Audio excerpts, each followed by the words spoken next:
Mapuso sa Bacol City naman opisina sa isa ka parokya sa barangay Takuling, ginsulod, Sangkawatan. Yaring balita nga itong gintutukan.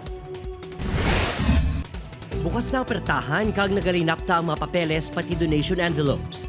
Ining sitwasyon sa opisina sa Holy Family Parish sa barangay Takuling, Bacol City sang ginpadulungan sang stay-in caretaker kay Inasang Aga.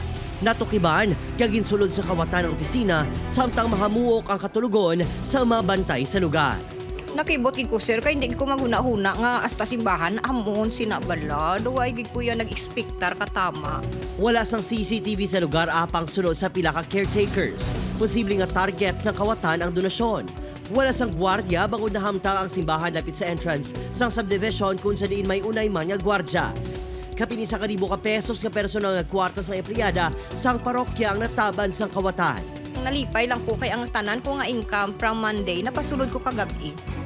Wala man sa sang may nakuha diri actually guro ang nakuha ya di ako di nga personal nga kwarta ko.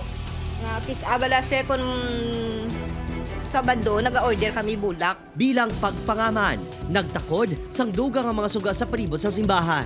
Hindi na sila ang ginabantayan mo, kita ang ginabantayan sa kawatan mo. Put up ka sa schedule, oras, hindi na make sure sa kawatan. Na-report na sa kapulisan ang insidente.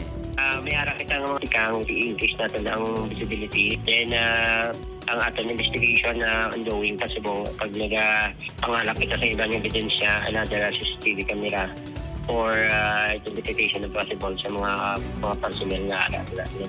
Upod, Kiril Casillo, Adrian Priatos, 1 Western Visayas.